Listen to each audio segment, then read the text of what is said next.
o resumo dos principais atos processuais praticados nesta AGE, cujos autos virtuais reúne 662 documentos, todos eles examinados de forma criteriosa antes do pedido de inclusão em pauta. Senhor presidente, grande plenário, este é o relatório. Agradeço ao eminente ministro corregedor, ministro Benedito Gonçalves, pelo detalhado relatório. Se Vossa Excelência quiser ler os 662 documentos. Estão aqui os disquetes, que tem para tirar o disquete aqui. Mas agradeço o que facilitem muito não só a discussão a partir de agora pelas sustentações orais, mas mesmo os votos de todos os ministros da Corte. Eu chamo a tribuna o Dr. Valber de Moura Agra, que falará pelo representante, o Partido Democrático Trabalhista, o PDT Nacional. Concedo a palavra a Vossa Senhoria pelo prazo regimental de 15 minutos.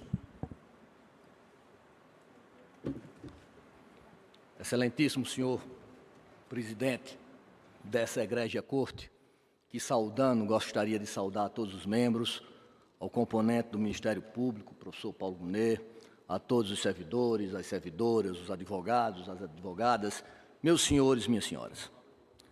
Nesse momento histórico, que esse egrégio tribunal, Casa da Democracia, segundo plasmou o seu presidente Alexandre Moraes, necessita-se algumas reflexões. E essas reflexões serão feitas a partir de agora, começando por Saramago. Por que foi que cegamos? Não sei. Talvez um dia se chegue a conhecer a razão. Queres que te diga o que penso? Diz. Penso que não cegamos. Penso que estamos cegos. Cegos que veem, cegos que vendo não veem. Senhores dos fatos, os fake news que povoam parte, infelizmente, da realidade brasileira, também estão presentes nesse processo. Não se trata de uma AGE de embaixadores, é a AGE contra ataques sistemáticos ao sistema eleitoral. É a AGE em defesa das instituições, é a AGE em defesa da democracia.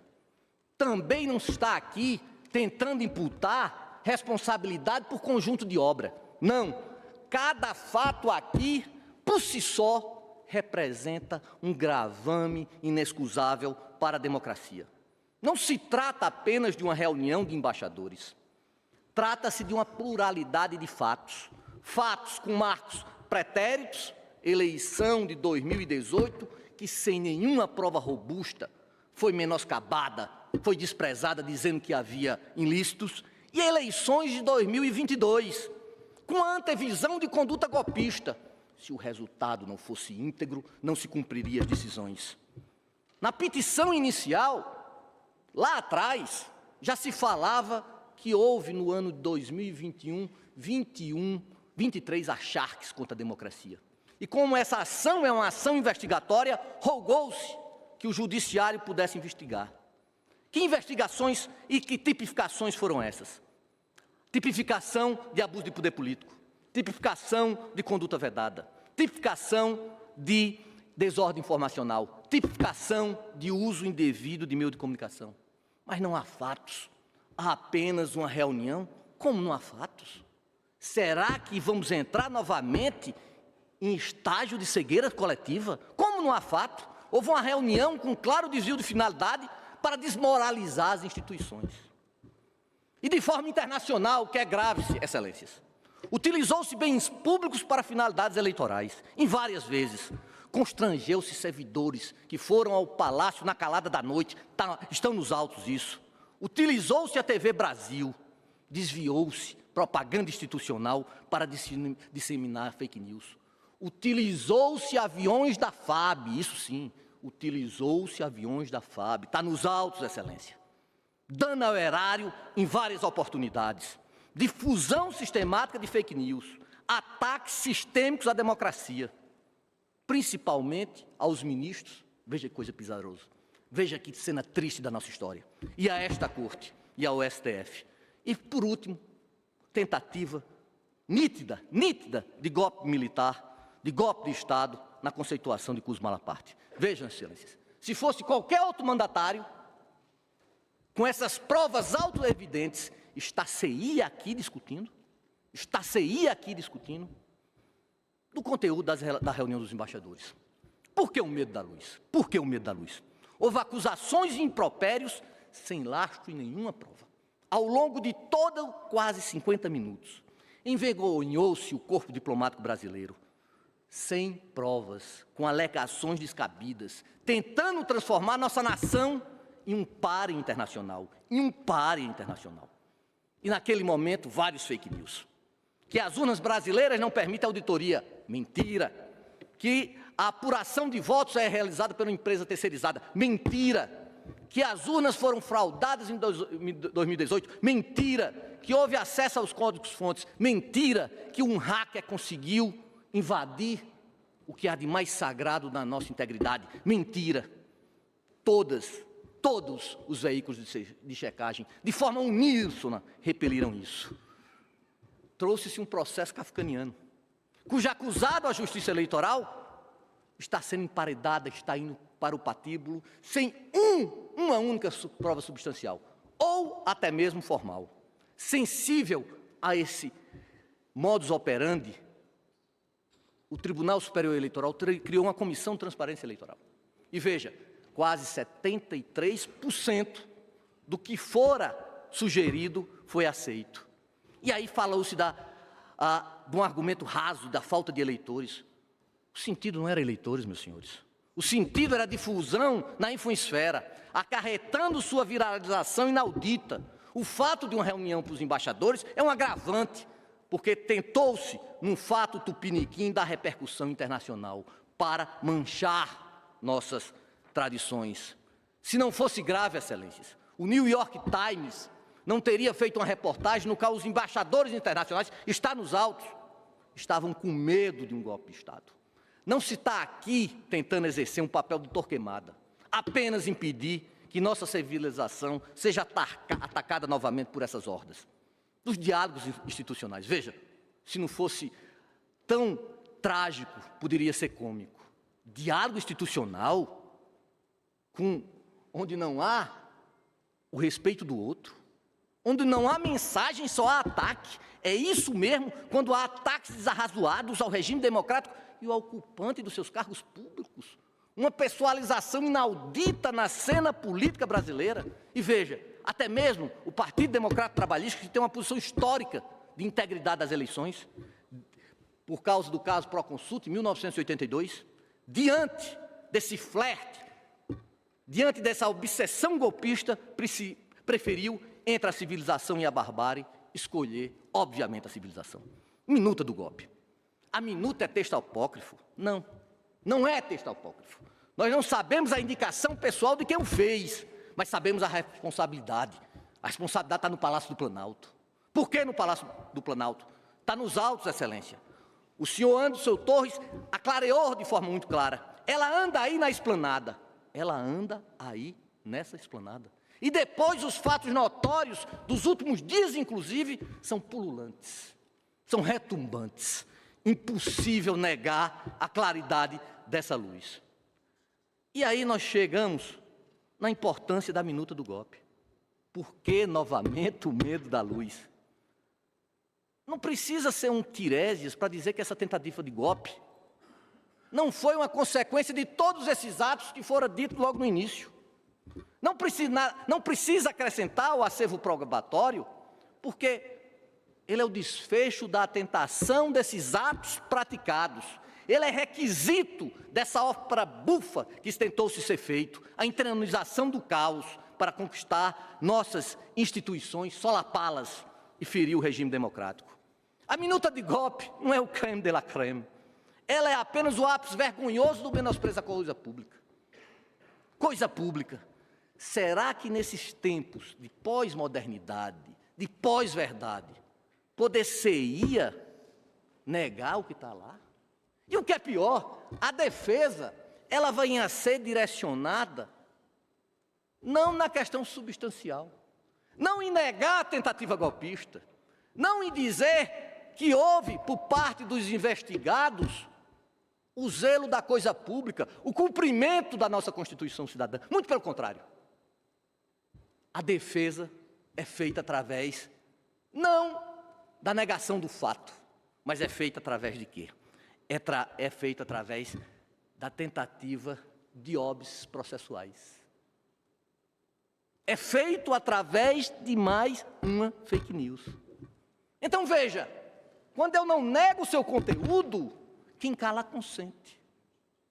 Quando eu não nego o seu conteúdo, eu vou dizer que eu tentei uma tentativa de golpe de Estado no século XXI. Veja que coisa desprezível. Uma democracia cidadã, com partes que deveriam respeitar o processo eleitoral, tentam negar este mesmo processo eleitoral. Não estão acostumados a auscultar e a respeitar a vontade popular. E essas tipificações? Quais foram essas tipificações? A configuração de abuso do poder político ficou bem nítido, exemplificando a reunião dos embaixadores, exemplificando o desvirtuamento das propagandas institucionais. Isso daí está muito claro.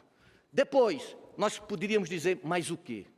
Nós poderíamos dizer que onde está a conduta vedada? A utilização, em vários momentos, não faço um corte epistemológico temporal, em vários momentos, em 2021 e em 2022, de bens públicos, desviados com funções eleitorais. Uso abusivo de meio de comunicações. Veja, viramos uma democracia do fake news. Viramos uma democracia da relativização, inclusive de preceitos morais. Relativização de preceitos morais. E, por último, não teve, pelo menos, a acuidade, não teve, pelo menos, o pudor de utilizar de forma espalhafatosa a TV Brasil. Isso ficou muito claro.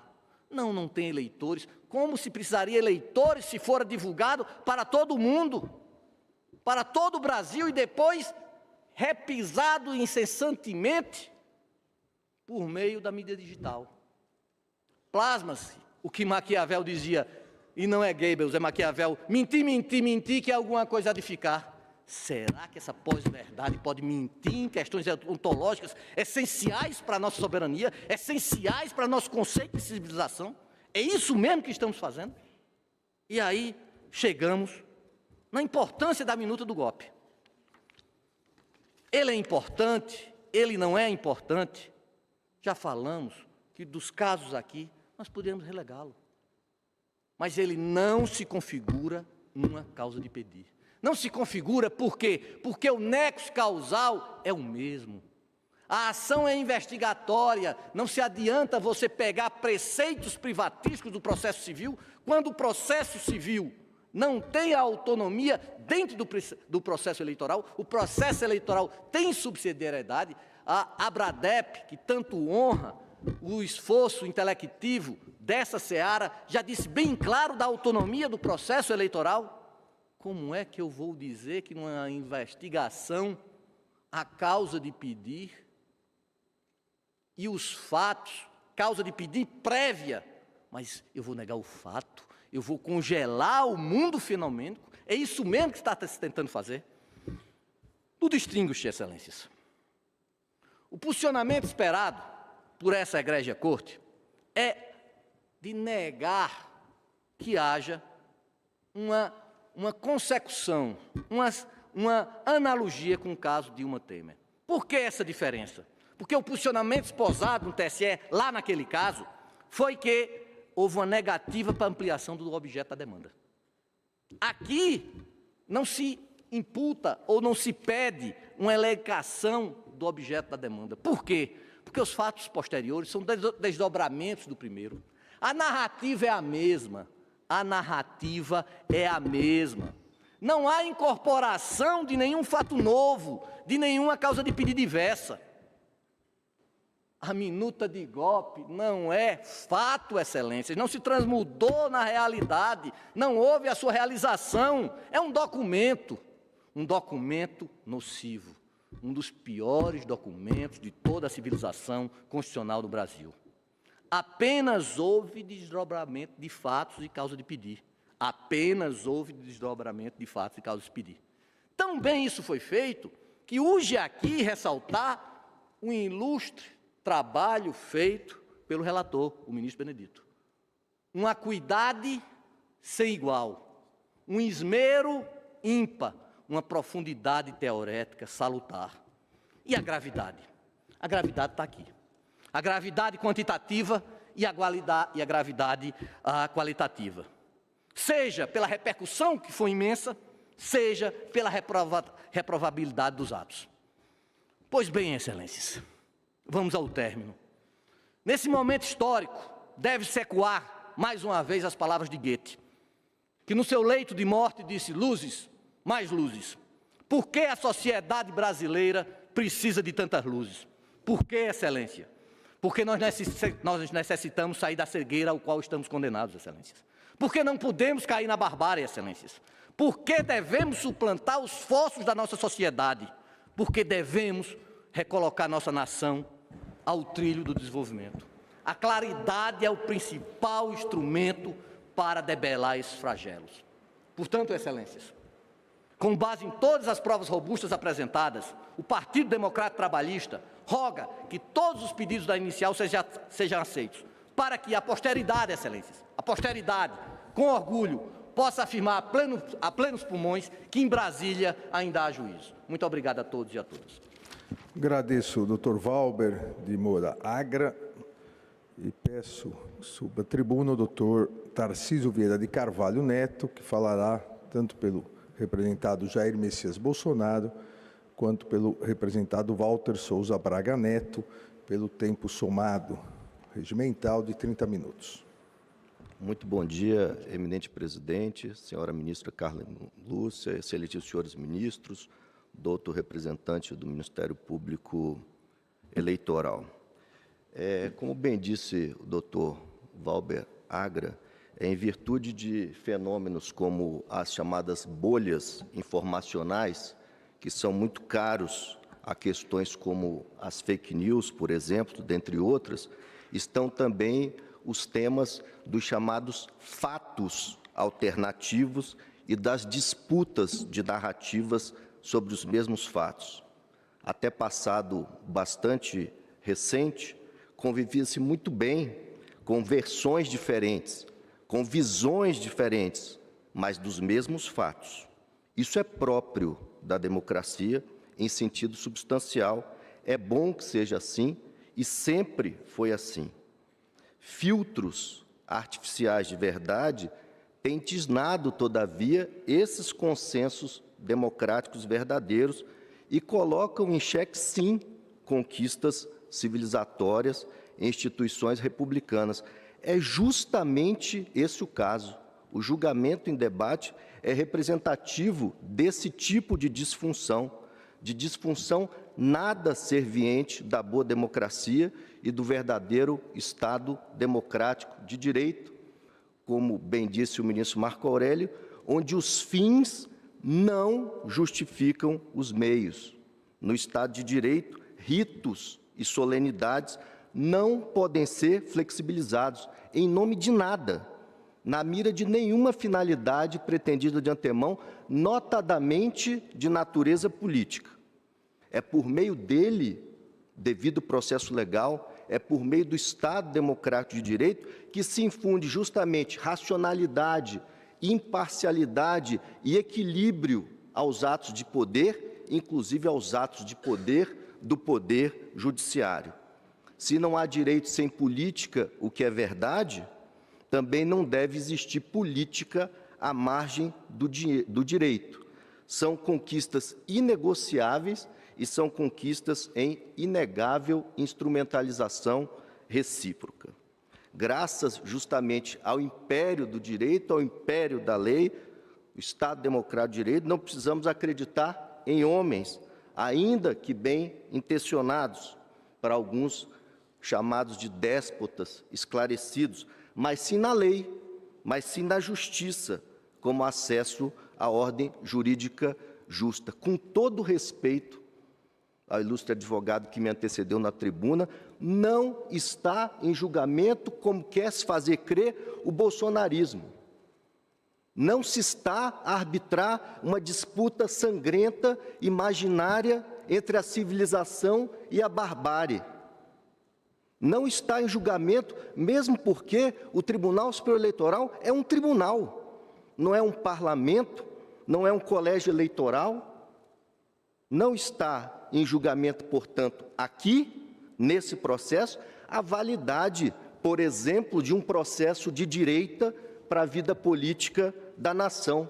Nada disso está em julgamento, não pode ser assim. Está em julgamento a reunião com os embaixadores, a vida muito antes do início do período eleitoral e das eleições, em julho de 2022, em que o presidente, sim, talvez num tom inadequado, ácido, excessivamente contundente, fez colocações sobre o sistema eleitoral brasileiro, sobre aprimoramentos necessários, sobre o sistema de colheita de votos. A impropriedade da via eleita, excelências, é patente, patente. São tipos que, num escrutínio severo, isso seria legítimo, teriam condão de gerar multas, ou por descumprimento do artigo 36, ou por descumprimento do artigo 73, ambos da lei das eleições. Multas, aliás, nos moldes de tantas que foram aplicadas pelo próprio Tribunal Superior Eleitoral em casos rigorosamente semelhantes. Não é preciso ter uma memória prodigiosa para relembrar que multas foram aplicadas pelo TSE ao próprio investigado, ao senador Flávio Bolsonaro, ao deputado Nicolas Ferreira, à deputada Carla Zambelli, dentre outros. Multas por falas de conteúdo desinformacional. Pelos mesmos fatos em julgamento, ministro Alexandre, o presidente Bolsonaro já foi multado.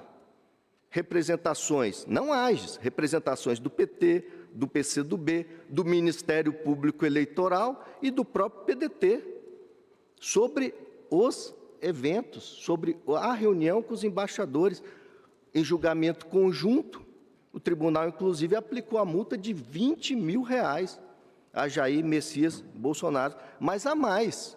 Perceba-se que o PT, que se preocupou em impugnar com muito método, com muita verticalidade, diga-se de passagem, em elogiar a passagem, cada centímetro da caminhada eleitoral da campanha bolsonarista, não ajuizou a AGE nesse caso, nem o diligente Ministério Público Eleitoral, nem os demais candidatos, nem os demais partidos, porque não quiseram, porque claudicaram. Não, não. Coube ao PDT, antes de deflagrado o período eleitoral e muito antes das eleições, manejar uma ação de investigação judicial eleitoral por fatos amoldáveis aos tipos da representação do 36 ou do 73 da Lei das Eleições. Uma ação que, nos termos da lei, se presta para apurar não o uso, mas o abuso do poder político, o abuso do poder econômico e o abuso dos meios de comunicação, inclusive na internet, por construção judicial recente do TSE, e que exige gravidade para sua condenação. Todos nós aprendemos que, em direito, o nome que se dá às coisas é totalmente irrelevante. A natureza jurídica das coisas não advém do nome. Uma reunião com embaixadores é uma reunião com embaixadores.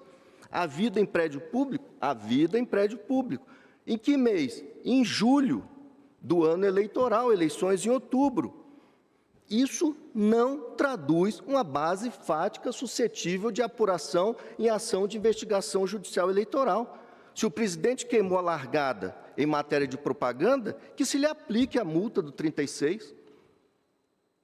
Se o presidente fez uso indevido de um prédio público, que se lhe aplique a multa do artigo 73 da Lei das Eleições.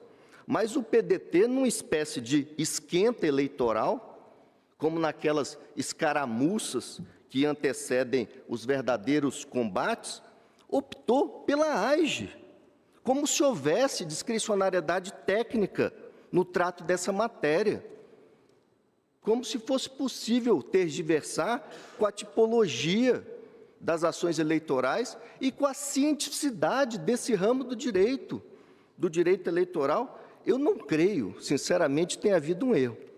Não creio. O que se deu na espécie foi o uso indevido da justiça eleitoral como plataforma política de propaganda antecipada, de acesso artificial à mídia, como forma de catapultar uma candidatura cambaleante, que jamais decolou, como vitrine eleitoral, aqui sim em flagrante desvio de finalidade, no uso da ação e batendo as portas do Tribunal Superior Eleitoral. Uma ação impostora, uma ação eivada de falsidade ideológica, uma ação totalmente fadada ao insucesso.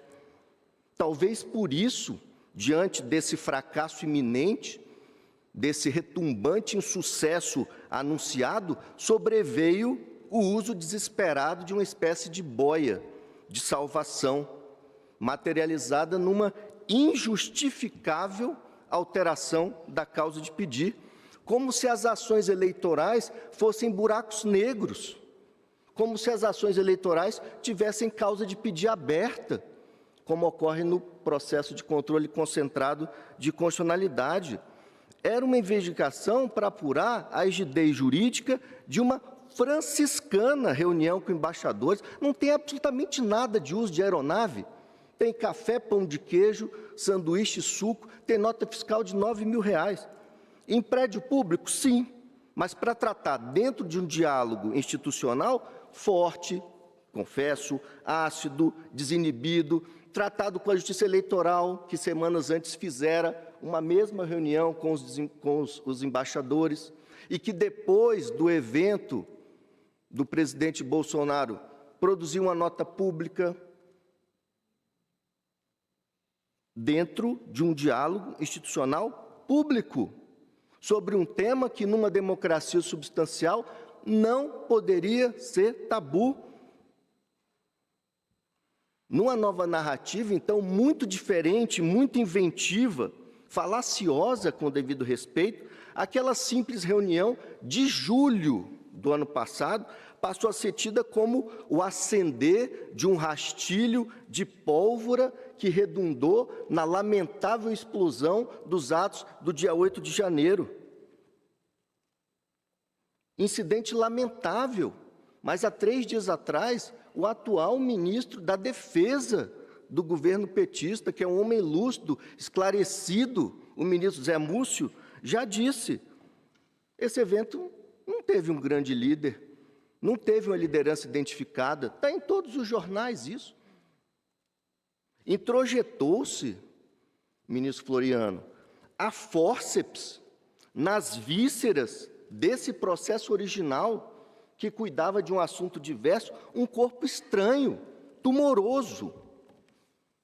Fatos que, por sua natureza, poderiam até ensejar novas investigações nos tempos processuais adequados e nas esferas próprias, não na via eleita, não com aproveitamento de processo instaurado para finalidade diversa, não com exasperação do prazo decadencial, já que AGEs têm que ser intentadas até a diplomação, no ano passado, 12/12, não na justiça eleitoral, não para finalidades e propósitos extrajurídicos, não ao arrepio do devido processo legal.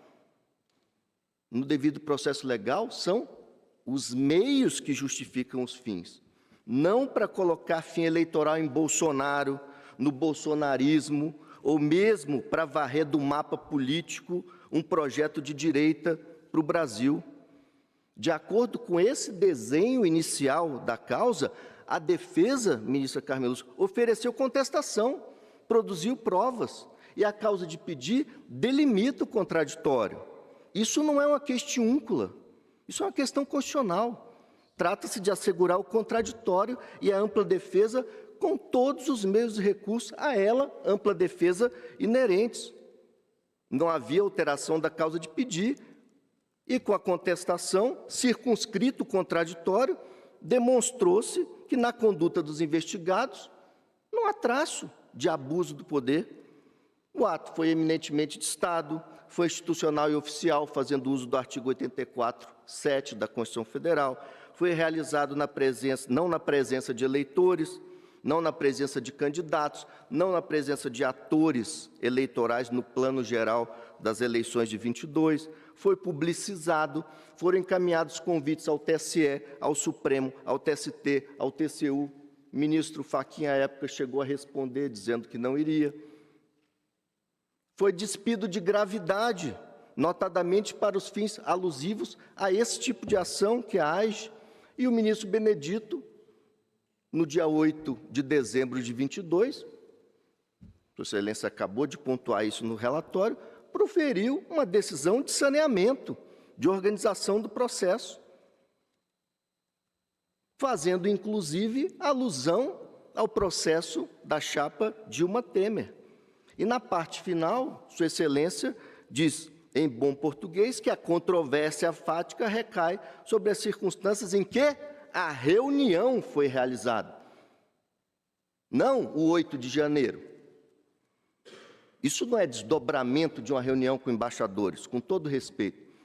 Já tinha se iniciado a instrução probatória, ministra Carmelo, já tinha sido ouvido o depoimento do chanceler Carlos França em dezembro, antes do surgimento dos fatos. E o processo não caminhou para trás para refazer esse depoimento. Aqui sim há um cerceamento do direito de defesa. Isso não é documento novo, essa minuta de estado de defesa, isso é um fato novo, de 13 de janeiro do ano seguinte. Essa decisão foi submetida a referendo, sim, ministro Benedito, mas é preciso relembrar que contra esse acordo há um recurso extraordinário, já hospedado aos autos, e que pode, a tempo e a modo, a depender do resultado, guindar a matéria ao elevado crivo do Supremo, porque a matéria é constitucional. E aí vieram, em dispersão do escorço litigioso, 3 investigações. O evento com os embaixadores em si mesmo, a realização pelo investigado de uma live em 2021 e uma entrevista televisiva daquele mesmo ano, além dessa minuta. Vieram vários documentos aos autos, todos estão relacionados nas alegações finais, nos memoriais distribuídos ao elevado escrutínio de Vossa Excelência, mas tem um interessante. O ministro Benedito oficia o atual chefe da Casa Civil do governo petista, Rui Costa, e diz assim, vasculhe tudo que há aí, nesse ministério, em todos os ministérios, sobre esse evento, a bem da verdade material. E contra essa decisão também tem um agravo regimental, Sua Excelência, com absoluta fidedignidade, anotou isso no relatório, que pende de julgamento, com exame postergado para essa ocasião. No caso Dilma Temer, com todo respeito, a situação não é semelhante, a situação é idêntica. É idêntica. Havia referência na petição inicial de caixa 2, e o tribunal disse, não podem ser levados para dentro do processo os achados posteriores relativos às investigações da Lava Jato. É idêntica a situação. E se disse naquela ocasião, na apresentação serão apreciadas as provas produzidas até a estabilização da demanda, de modo que é somente o rol daqueles fatos, com a exclusão de quaisquer outros, preliminar acolhida para afastar os elementos ou fatos que extrapolam.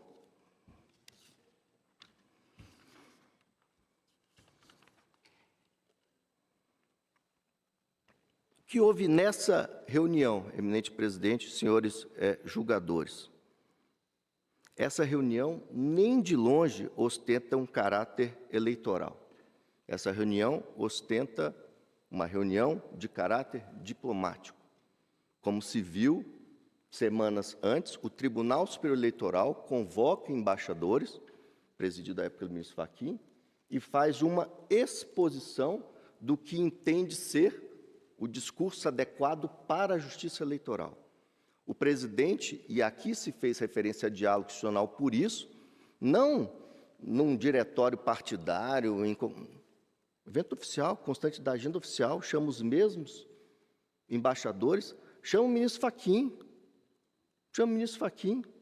para fazer uma espécie de contraponto institucional. Se o presidente é habilidoso ou não é habilidoso no vernáculo, isso também não está em julgamento. Tudo a demonstrar que se tratava, como se viu, de um ato típico de governo. Todas as testemunhas, que inclusive foram ameaçadas pelo advogado que me antecedeu da tribuna, em uníssono disseram exatamente a mesma coisa. Não tinha nada de eleitoral. Um evento de eleitoral ia ser convidado o ministro-presidente do TSE.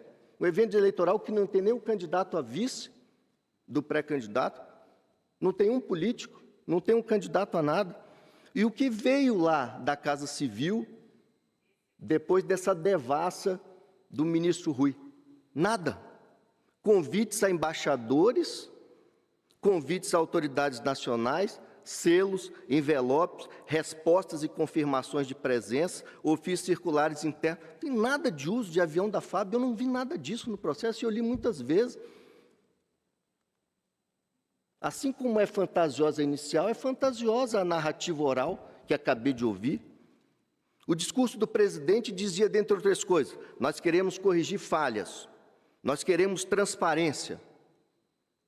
O TSE, 2 ou 3 dias depois desse evento, publica uma nota pública que foi apresentada como resposta ao teor da reunião.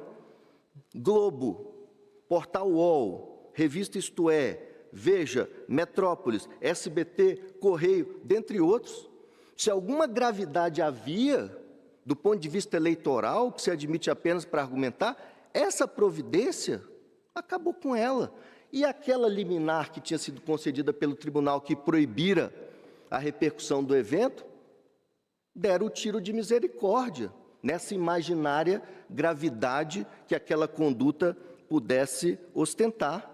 O Tribunal Superior Eleitoral, no âmbito das duas competências, da administrativa e da jurisdicional, fez se esfumaçar a gravidade alegada na petição inicial. A autora, com todo respeito, sem nenhum pudor, junta esse documento apócrifo, impertinente, sem qualquer conexão com a lide. Os achados que vieram do Supremo, o ministro Alexandre pode me corrigir se eu estiver errado, contém, por exemplo, uma perícia papiloscópica sobre esse documento, dizendo assim, não é assinado, não é datado, não possui identificação e jamais foi tocado por alguém que não o escrivão da Polícia Federal, que fez a diligência e não se ocupou de colocar nem luva de látex, e a advogada que acompanhou a diligência. São as duas digitais que estão nesse documento, que nem merece o nome de documento, porque não é identificado, não é datado. Chegaram a dizer, Tarcísio, você tem participação? Não, tem até erros de português, ministro Carmim. É um documento risível, é um documento que foi parar na casa do ministro Anderson, não saiu de lá e não teve propósito outro senão ir para o lixo. E nunca foi publicado e nunca foi aplicado o artigo 136 da Carta Política Maior, convocação do Conselho da República, Conselho de Defesa. Vejam, houve quebra da cadeia de custódia, o documento é inútil, e inútil, inclusive, para o que ele pretende insinuar. Aliás, pelos mesmos fatos, ministro Cássio, a doutora Lindora, vice-procuradora-geral da República, pediu o arquivamento da investigação pelo ângulo criminal, pelos fatos do 8 de janeiro, processo da relatoria do ministro Fux. Esse documento nunca foi publicado. Não há lastro jurídico para retirar dele nenhum efeito, muito menos eleitoral, retroativamente a julho, para corroborar um discurso de que lá em julho o presidente acendeu uma tocha olímpica que aparece lá em janeiro. Em relação ao Walter Braga Neto, a injustiça é ainda maior. Não tem nada descrito na petição inicial, a não ser o nome dele na composição do polo passivo da demanda. A acusação não se preocupou em produzir uma linha, ele não participou do evento. Está correto no ponto parecer do Ministério Público. Não faz o menor sentido declarar a inelegibilidade desse candidato a vice quando essa sanção é personalíssima. Ainda sobre a gravidade. Tentativa de golpe. Tentativa de golpe. Conectada à reunião com embaixadores.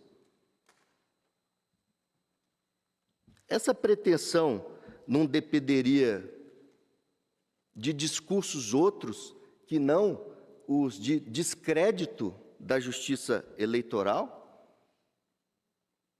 Alguém que pretensamente vai praticar um golpe, vai se preocupar em perder tempo em desacreditar a justiça eleitoral? Em disputar eleições? Longe de estimular quaisquer insurgências após o resultado do pleito, tampouco liderá-las, o investigado entabulou sepulcral e prolongado silêncio nas redes sociais, em evidente recolhimento, tendente a digerir o insucesso eleitoral, numa espécie de ressaca eleitoral, prova cabal da aceitação do resultado eleitoral, apesar do natural descontentamento. No 8 de janeiro, Sua Excelência, o ex-presidente, estava internado em hospital nos Estados Unidos. Liderou a baderna, o quebra-quebra do dia 8 de janeiro, estimulou isso. Nada disso aconteceu. É inverossímil, totalmente inverossímil, essa narrativa de golpe de Estado. O que houve foi, sim, um debate lá na reunião de julho, e é isso que está em julgamento, legítimo, salutar, em torno da necessidade de aprimoramentos constantes do sistema eletrônico de votação. Talvez com verba imprópria, sim, mas substancialmente é isso que ocorreu. Proposta de melhoria na sistemática desse sistema eletrônico de votação. E a questão do voto impresso, presidente, não pode ser tabu. Foi objeto de uma proposta de emenda. O professor Paulo disse isso. E veja, uma emenda que não alcançou a maioria absoluta, mas alcançou a maioria simples. Eu tenho aqui 229 votos a favor, 218 contra, porque houve a rejeição no Congresso Nacional de uma proposta de emenda, esse é um tema proscrito do debate público, quando a maioria simples dos congressistas já sufragou esse entendimento, quando já vigorou até a suspensão liminar pelo Supremo, em processo da lava do ministro Gilmar, a DI 5889, a Lei 13.165 de 2015, quando ensejou essa lei por parte do tribunal, licitações que foram realizadas, estudos técnicos em profusão. E quem apoiou essa lei desde a sua gestão? O primeiro investigado. Se elegeu 7 vezes deputado federal e uma vez presidente da República, empunhando essa bandeira. Professor André, são golpistas os parlamentares que votaram as iniciativas nessa matéria? São adeptos de atos antidemocráticos, os doutrinadores que sustentam a necessidade do voto impresso como reforço de confiança. Presidente, longe de mim querer fazer qualquer ironia, mas hoje acessava a página do TSE e vi com grata surpresa a iniciativa da formalização de um convênio entre o TSE e a USP, publicado no DO do dia 20 de junho, exatamente com esse objeto: analisar e avaliar a segurança do hardware e do software do sistema eletrônico de votação, identificando, se houver, vulnerabilidades ou falhas, indicando pontos de melhoria, visando aprimorar sua segurança, integridade e confiabilidade. O discurso do investigado nessa matéria, Excelência, vai ao encontro do que pensam milhões de brasileiros, que, certos ou errados, não tem nada de golpistas. E mesmo entre os que não gostam do discurso, há brasileiros honestos e leais que dizem que o discurso pode evoluir. Na linha de outras questões muito caras à democracia, é exatamente nisso que reside a liberdade de expressão. É nisso que reside uma das máximas expressões da liberdade, que é a liberdade de expressão. Já se atribuiu a Voltaire aquela famosa frase: posso não concordar com nenhuma das palavras que você disser, mas defenderei até a morte o direito de você dizê-las. Não se debate o acerto ou desacerto da implementação de cédulas impressas, mas a legitimidade em si do debate, como já sustentaram Leonel Brizola e como sustenta o presidente do PDT, subscritor da petição inicial. Excelência, que esse caso não se transforme, não reproduza as injustiças de um erro judiciário, como se deu no caso de um outro capitão, que é o capitão Dreyfus, na França, que na pena de ouro de Rui Barbosa se tornou um dos maiores erros judiciários da história, ocorrido em tempos embaraçosos da Terceira República Francesa. Um caso que, segundo Rui Barbosa, foi baseado em documentos falsos, em manipulação de provas, em revanchismo e imparcialidade da imprensa, em controle da opinião pública, dentre outros, e que configurou, ainda entre aspas, nas palavras de Rui Barbosa, uma vindicta individual, uma condenação rancorosa. Com base nessas considerações, agradecendo a distinção, a atenção da Corte, os investigados reiteram o que vertido nas alegações finais. Muito obrigado, presidente.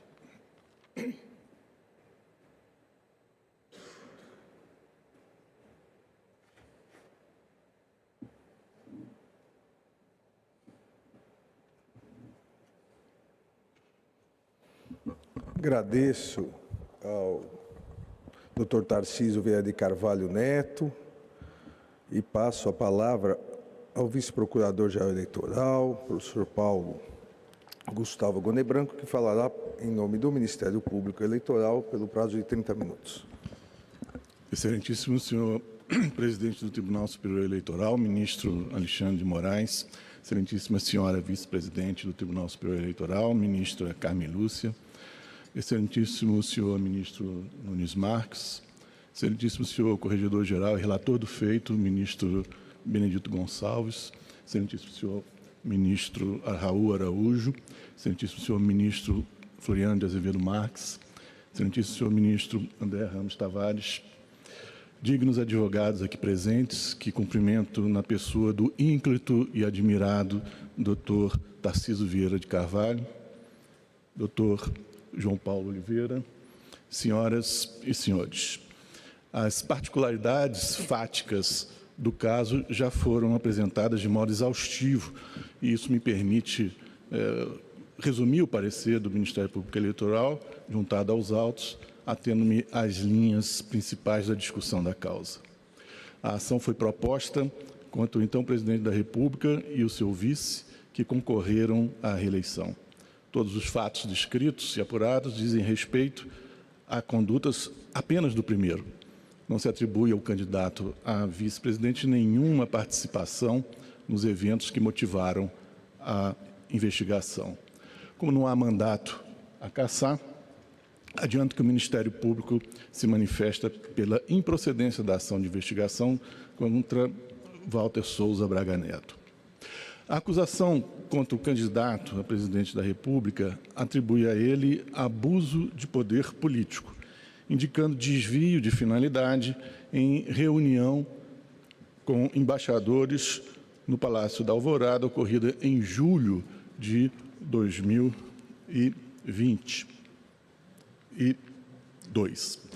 A inicial relata que esse evento foi mais um de mais de uma dezena de outros em que O mesmo discurso de combate ao sistema de votação e apuração digital foi desfechado. A inicial também conta que houve transmissão do encontro por rede de televisão estatal, bem como veiculação nas redes pessoais do investigado.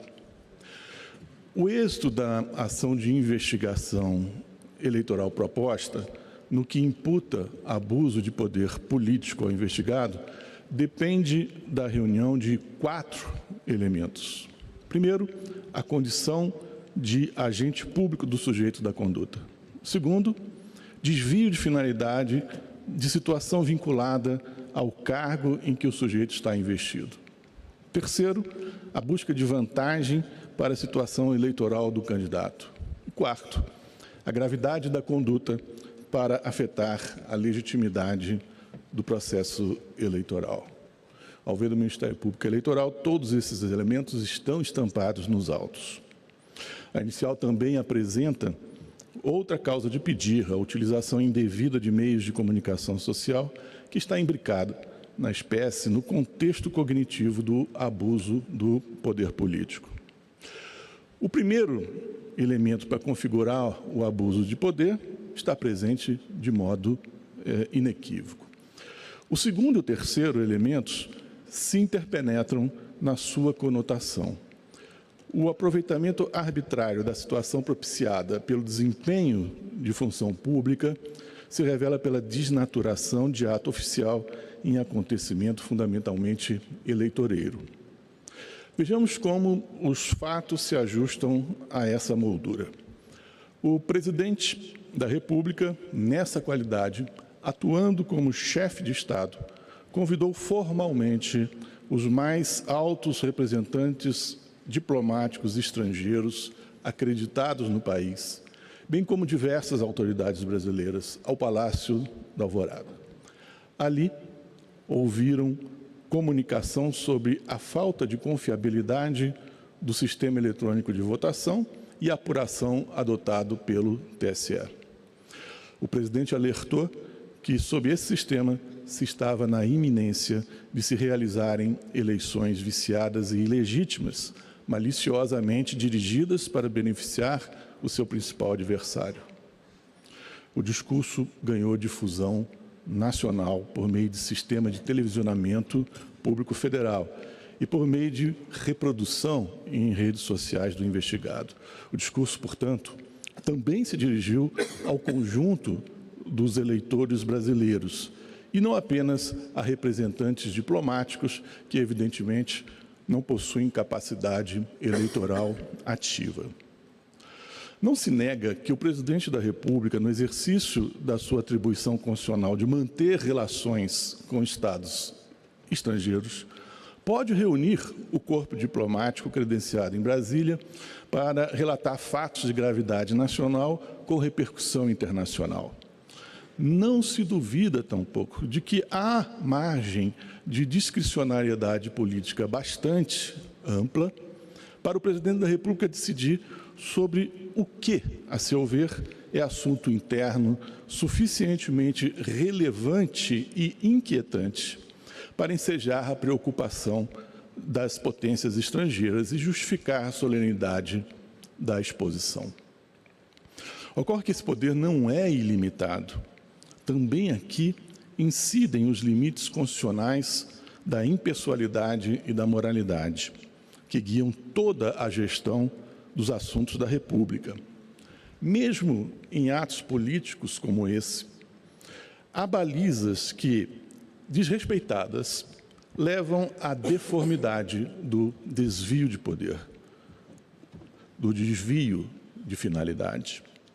Esse desvio de finalidade não é predicado negativo apenas de atos administrativos em sentido estrito, mas pode também depreciar atos políticos. A reunião, portanto, comporta análise de déficit de legitimidade por desvio de finalidade. E a conclusão a que os autos conduzem é a de que o evento, não obstante a sua primeira aparência, foi deformado em instrumento de manobra eleitoreira, traduzindo o desvio de finalidade. A reunião aconteceu exclusivamente para que fossem ouvidas palavras de desconfiança e descrédito com relação ao sistema eleitoral gerido pelo Tribunal Superior Eleitoral, com sugestões ainda desmerecedoras lançadas a integrantes da Corte. Já são conhecidas as passagens significativas do pronunciamento do presidente da República. Elas foram, e isso é de ser acentuado, apreciadas pelo tribunal no julgamento da representação que a Procuradoria-Geral Eleitoral ajuizou por propaganda ilícita. O plenário do TSE afirmou que todas essas recriminações assacadas fugiam à verdade e serviam a propósitos inadmissíveis. Diante dessa avaliação tão recente das palavras do ora investigado, não é o caso de, nesta exposição oral, em que alguma brevidade se impõe, retomar cada uma delas. O parecer escrito as reproduz e identifica para cada qual o contraponto que lhes escancara a inverdade. Basta, portanto, que se recorde o acórdão do TSE quando ele descobre as acusações feitas durante a reunião, dizendo que nelas há fatos anteriormente já desmentidos e carentes de qualquer tipo de prova idônea. Fatos insistentemente rebatidos por esta Corte Superior, sem que exista qualquer elemento indiciário novo apto a afastar as explicações já apresentadas. São palavras que constam do acordo. O acordo extraiu outra conclusão essencial para esta causa, quando disse: a deslegitimação do sistema a partir da construção de fatos falsos, forjados para conferirem estímulos artificiais de endosso a opiniões pessoais, é comportamento que já não se insere no legítimo direito à opinião, dúvida, crítica e expressão, descambando para a manipulação desinformativa via deturpação fática, em grave comprometimento da liberdade de informação e com aptidão para corroer a própria legitimidade do pleito eleitoral. Tem-se, portanto, assentado que a reunião foi arregimentada para que a comunidade internacional, por meio dos representantes diplomáticos, e os cidadãos brasileiros, por meio da divulgação por televisão e pela internet do evento, fossem expostos a alegações inverídicas, agrupadas para afetar a confiança no sistema de votação vigente. Dadas essas circunstâncias, não há como acolher o argumento de que o presidente da República estaria exercendo o direito de liberdade de expressão, movido pelo propósito de debater melhorias no sistema eleitoral.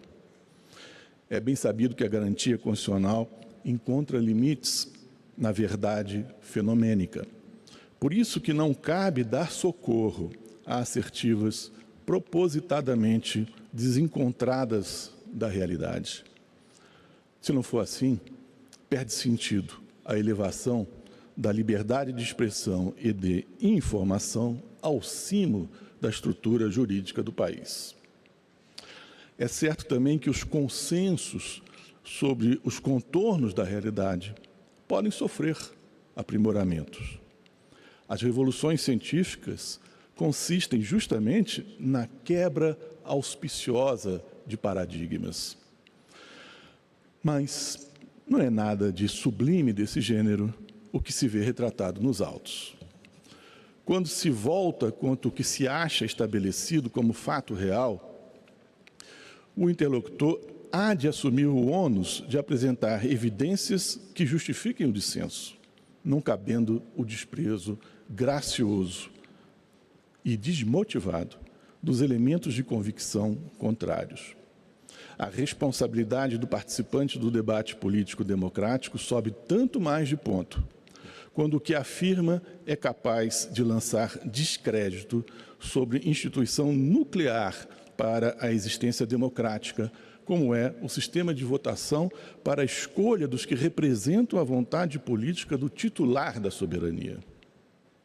Relançar aos cidadãos proposições que abalam a legitimidade do pleito eleitoral às vésperas da sua realização, que já foram desmentidas, e já haviam sido desmentidas, e sem a exposição de novas bases que as fundamentem.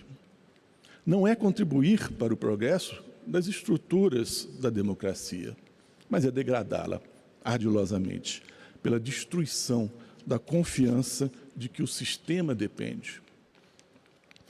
O que se tem pormenorizado nos autos é a ocorrência de pronunciamento que teve em mira vasto público e em que se repetiram assertivas insubsistentes, voltadas para incutir desassossego quanto à correspondência dos resultados oficiais do pleito com a efetiva vontade popular. Todo o discurso buscou produzir a errada impressão de que o processo de votação é obscuro, insuscetível de confiança, aparelhado para manipulações de resultado e para forjar uma vitória do adversário, do autor do pronunciamento, que seria vítima dessas cavilações. Um discurso dessa ordem não compõe o domínio normativo da liberdade de expressão. O discurso, ao mesmo tempo que ensejava indisposição do eleitorado para com o candidato oponente, que seria o suposto beneficiário dos esquemas espúrios imaginados, despertava apoio à posição do presidente da República como candidato acossado por sinistras engrenagens típicas da espécie de política a que ele seria estranho.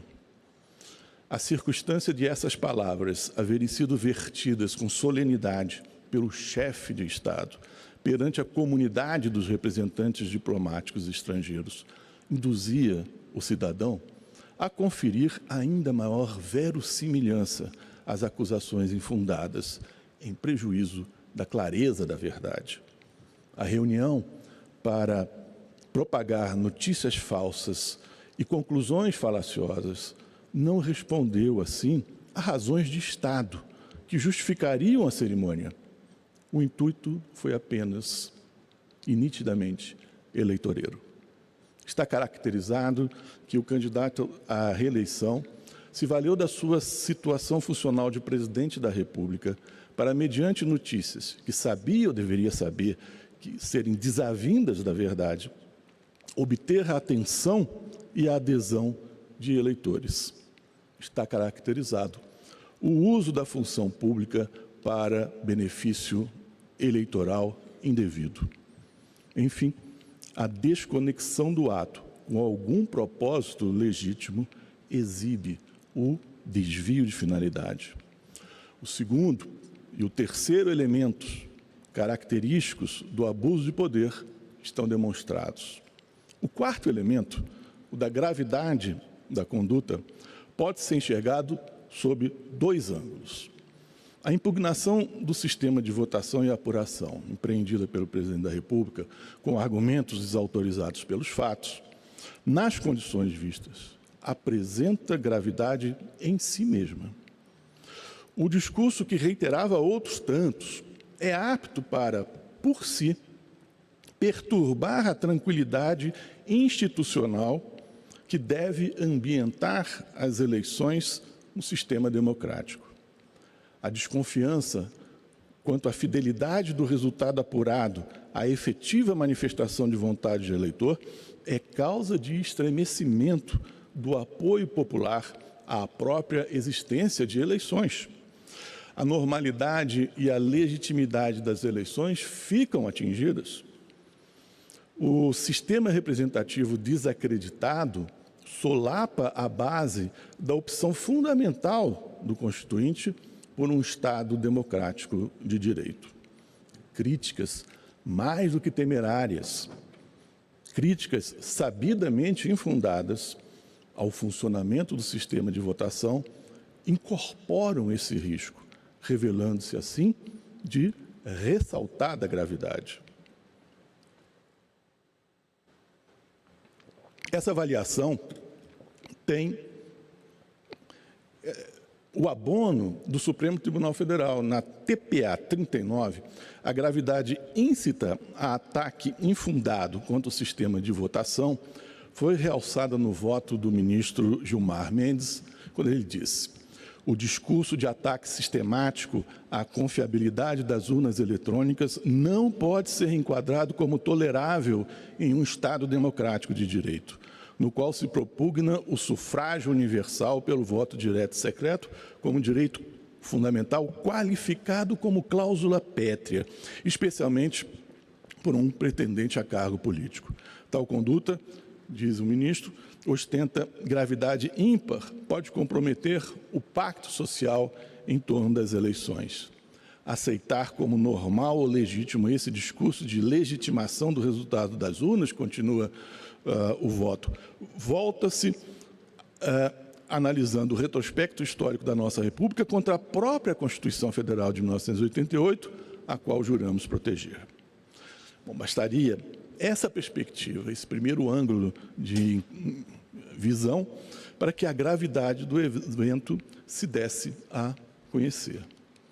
Esse elemento, contudo, ganha também marcada dimensão, por outro modo de ver, quando se levam em conta acontecimentos posteriores à reunião, circunstâncias que o tribunal entendeu que compõem o âmbito de cognoscibilidade desta AIGE.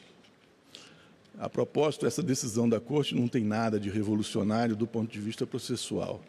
É bem sabido que o juiz pode e deve levar em consideração fatos supervenientes ao ajuizamento da ação que interfiram no julgamento do mérito.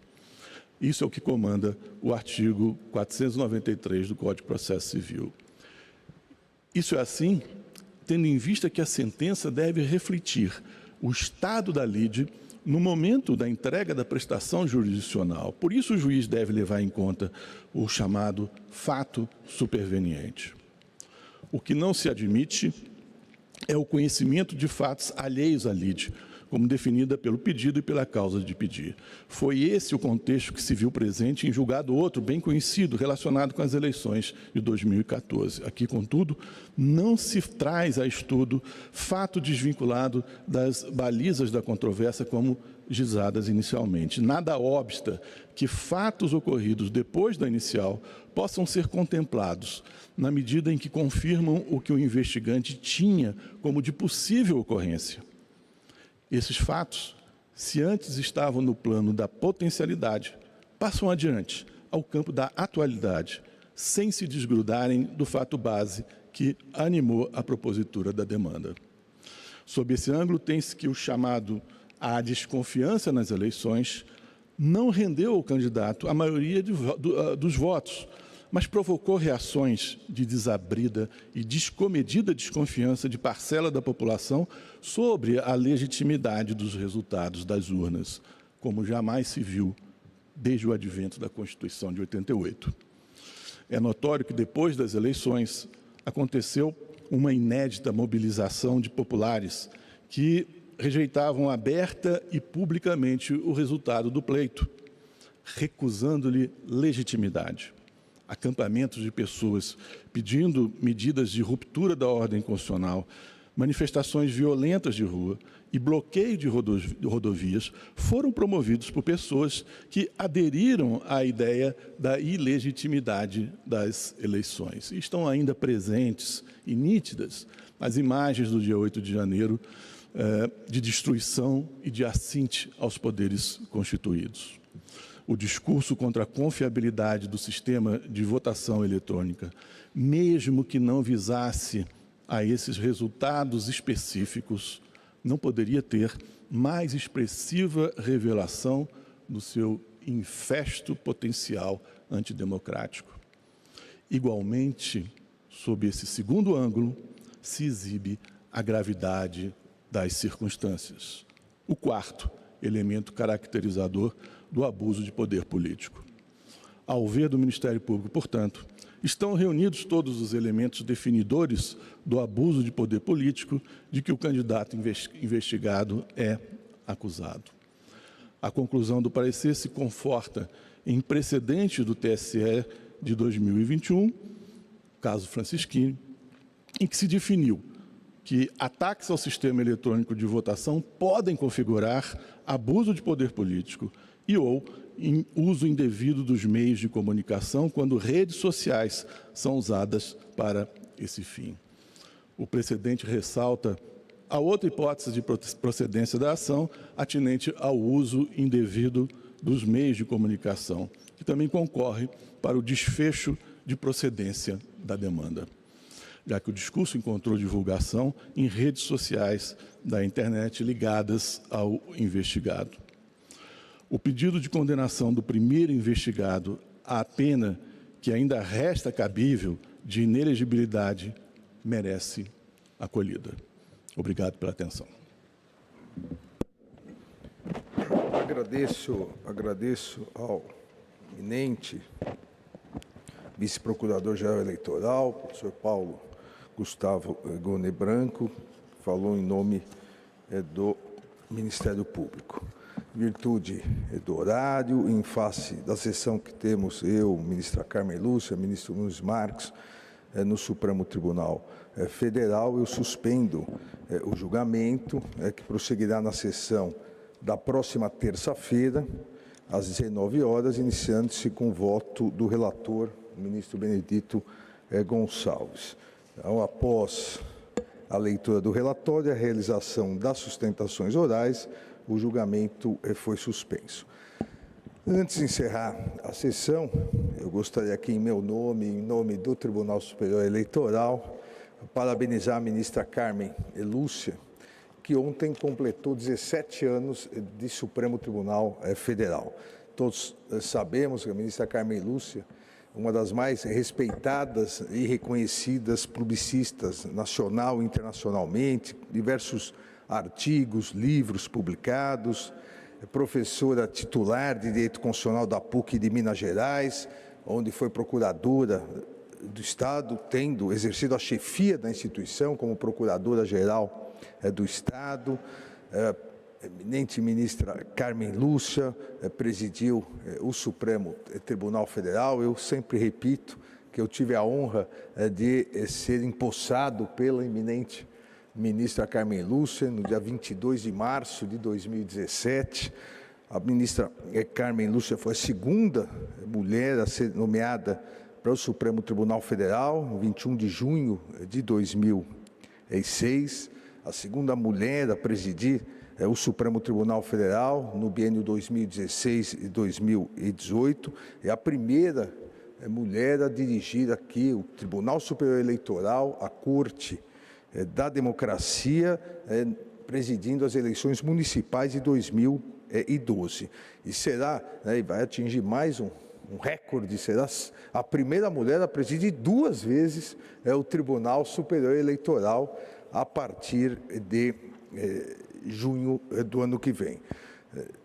Todos acompanhamos os 17 anos de Supremo Tribunal Federal de Sua Excelência. No Supremo Tribunal Federal, a ministra Carmen Lúcia é uma defensora incansável da vida, da igualdade, da solidariedade, da dignidade da pessoa humana, uma combatente implacável contra a corrupção, com a mesma garra, sempre liderou a luta contra qualquer forma de preconceito, qualquer forma de discriminação, e Sua Excelência se consagrou na liderança da reafirmação e fortalecimento das liberdades públicas, da liberdade de expressão e da liberdade de imprensa. Além de inteligente, corajosa, independente, firme, sábia, humilde, a eminente ministra Carmen Lúcia, nem todos sabem, mas todos percebem, que é dotada de um irresistível senso de humor, mineiro, ou das Gerais, como Sua Excelência sempre diz. Tenho certeza aqui que falo em nome de todo o Tribunal Superior Eleitoral, parabenizando Sua Excelência pelos 17 anos de judicatura no Supremo Tribunal Federal, e reafirmo ser uma honra tê-la como colega no Supremo Tribunal Federal, no Tribunal Superior Eleitoral e muito mais do que isso, tê-la como amiga. Parabéns, ministra Carmen. Por favor. Presidente, o Ministério Público Eleitoral e eu mesmo gostaríamos de endossar todas as palavras que Vossa Excelência acaba de proferir, realçando os inegáveis e altos méritos da nossa vice-presidente do Tribunal Superior Eleitoral e figura que já está na história da vida pública, da vida constitucional, pelo seu trabalho infatigável e memorável no Supremo Tribunal Federal. Obrigado. Ministra Carmen. Presidente, mais uma vez, eu quero cumprimentar todos os membros do tribunal, senhor vice-procurador eleitoral, senhores advogados, servidores, imprensa e todos que nos acompanham. Eu agradeço enormemente, presidente, as palavras. Como ontem a ministra Rosa disse, são os primeiros 17, porque não chegaria aos outros 17, porém tem ainda um caminho a seguir. Para mim é uma honra enorme estar no Supremo Tribunal Federal e representando o Supremo Tribunal Federal juntamente com Vossa Excelência, o ministro Cássio.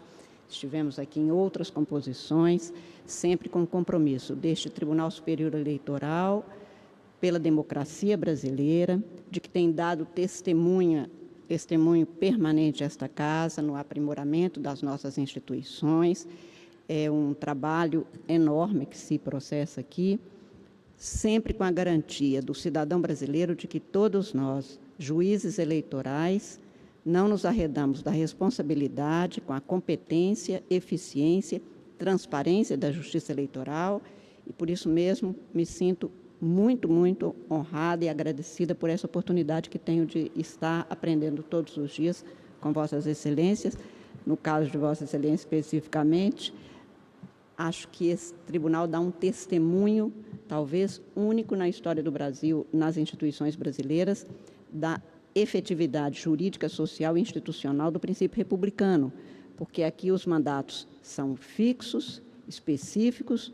No caso dos representantes dos tribunais, Supremo Tribunal Federal e Superior Tribunal de Justiça, a alternância se faz com critério objetivo, todos podendo participar e contribuir de uma forma que é próprio da República e coerente com os princípios democráticos. Portanto, este testemunho também de República e democracia é que faz com que o sistema eleitoral possa ser seguro para cada cidadão brasileiro em toda a tramitação. Dizia o ministro Nelson Jobim, a quem eu sucedi na cadeira, que a Justiça Eleitoral brasileira planeja, administra, realiza as eleições e depois ainda julga, o que é realmente um modelo único e exemplar para todo mundo. E tem sido assim considerada. Ainda ontem, Vossa Excelência me designou para representar o Tribunal Superior Eleitoral no evento do Tribunal Superior Eleitoral do México, e o magistrado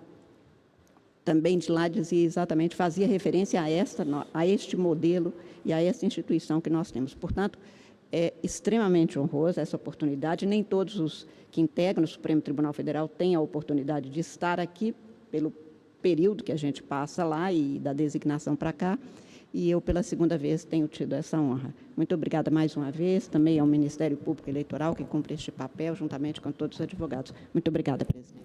Obrigado, ministra Carmen. Desejando uma boa tarde a todos, declaro encerrada a sessão.